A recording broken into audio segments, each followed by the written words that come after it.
I moved to Southern California right after I graduated from Iowa State University for a job. And I loved my job. I loved where I worked. I loved the people that I worked with. I think on paper had a really great life.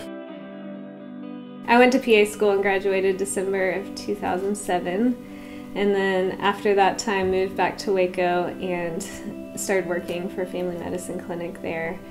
I was working in Southern California for almost 8 years at a firm that did urban design, planning, and landscape architecture. But after 7 years of doing that, I think there was a part of me that was looking for something, that there was a void still in me that was not being filled. And I know personally I tried to fill that void in so many ways, and I even turned to things like being a workaholic, and that didn't work. And so I looked at, well, maybe I can fill this void with alcohol. That didn't work. Maybe I can fill this void with relationships, and that didn't work. And so I think after 7 years of trying to fill that void myself, I came to this realization of, on the inside, I was just miserable. I was going through probably one of the hardest points in my life. I felt incredibly broken, more than I think I ever have, or at least more aware of my brokenness than I ever had been. May 17th of 2010, it was a Monday, and I usually get into work about an hour before everyone else did. And the same was true on that day. I got into work and I sat down and I turned on my computer, and I was just looking at my computer monitor. No one else was in there. And I was looking at it and I was like, I can't do this today. There's no way. There's so much pain in my heart. I shut everything down. I left the office. I got in my car. Next to my home, there's this church that I had started going to. I walked in there and I'm just like, wow, I feel like I'm crazy right now. But I really need to talk to someone. And he's like, what do you need? And I told him my story. He's like, okay, well, have you ever asked, have you ever invited Jesus into your heart? And so that moment, I remember closing my eyes and getting down on my knees for the first time and just recommitting my life to God and asking Him to forgive me for all of the stupid things that I've done, all the selfish things that I've done. Just allow Him that space inside of me to just have that space inside of me again, and just to take control of my life again, to just take it and do whatever He wants with it. The earthquake happened January 12th, and I was working that day. I didn't really see the news until the next day. I started reading about it online and just started crying as I read about what had happened in Haiti. I ended up signing up to go on a relief trip and left 4 days later. So we're going to pray that He'll heal your back and that you won't have any more pain. So I went on a couple of short trips to Haiti and then officially moved to Haiti on February 22nd, 2011.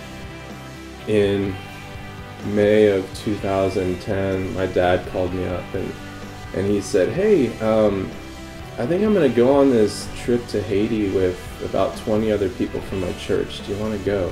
So in June of 2010, I went to Haiti for a 2-week trip. When I got to Haiti, I realized how little I myself had to offer the Haitian people.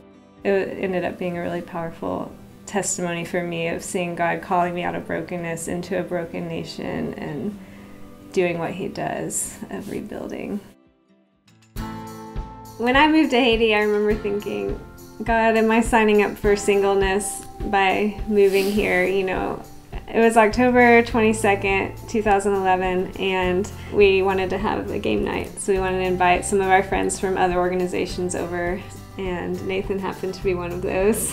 And I remember as soon as they walked in, I mean, I have to admit, I was a little struck by him. So yeah, we get over there and walk in the door, and I noticed her standing in the kitchen right away, and I thought she was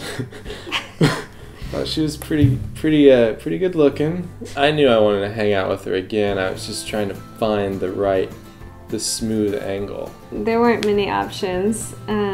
Even restaurants were very limited, and so. Or we played the Wii. Yeah. Yeah, you're really good at baseball. I was good at tennis. Yeah. Most of the time, when he would come to pick me up or take me home, we would have a Haitian security guard in the back seat, which diffuses some of the romantic parts. Yeah. So of being together. Together. Just put yourself in my position. Like, I'm 34, and I've got a Haitian security guard that has to ride with me everywhere. It's just really awkward. It was not a typical or normal dating experience by any means. No. As we went along in our relationship, I think the way that he loved me and treated me, I don't know, it just spoke of his character and his faithfulness and commitment, and it just made me want to love him more. And seeing the way you cared for people and the way you really carried the burden of the Haitian people in your own heart, I think I was really blown away by that. And I remember oh my gosh, I have feelings for her. I talked to some people that I was good friends with and that I trusted, and they gave me some really good advice, and they were saying, well, don't say it until you feel like you have to say it to where it's going to explode out of you. And I just remember looking at him like, yeah, that's actually where I'm at right now. So I need to tell her. So I told her in May 2012 that I loved her.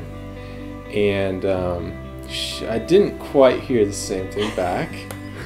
it was a process for me. I think there were just things, it just took time, and I think that was part of the journey that God had for us. But we took another trip back to California for her to meet my family in September, and while we were in California, she ended up telling me for the first time that she loved me. And it was one of those moments like where you see fireworks, you know. So in that moment, like, I knew that I wanted to marry her, and she was still in Haiti. I came back a few months before she did, and so I knew that I wanted to surprise her by coming back to Haiti and propose there. Like, it only made sense. So I had no idea he was coming, and so on the 12th, my roommates and I decided we were going to have a roommate dinner that night, that Saturday night. He was there, and there's a table set up with like flowers and tea lights. And when she walked around the corner and saw me for the first time, and then we gave each other a hug, and she was like, "What are you doing here?" I could just tell she was in shock. When he got down on one knee and asked me, I said yes, and it was wonderful. I was so excited and happy. The cool thing is that it did happen on the 3-year anniversary of the earthquake, and just the meaning of that day, not only for Haiti, but the meaning and the significance in both of our lives, and individually and in coming together. Like, the earthquake brought us together, and was part of rebuilding our lives individually and together. So it felt like that day was almost just like a prophetic picture of like God's rebuilding and taking something horrible and allowing beauty to come from it. And like, I think we've seen that in Haiti, in our Haitian friends' lives, and I think getting to experience that in our story of like beauty from ashes and God's ability to do that is amazing. I think the vision that I have is just for us to just to be able to love each other unconditionally, and just for us to be able to love other people outside of the two of us. That it wouldn't just be focused on the two of us, but that we'd be able to touch other people's lives. So we're just excited to follow him and see what adventures he leads us on and how he uses us together.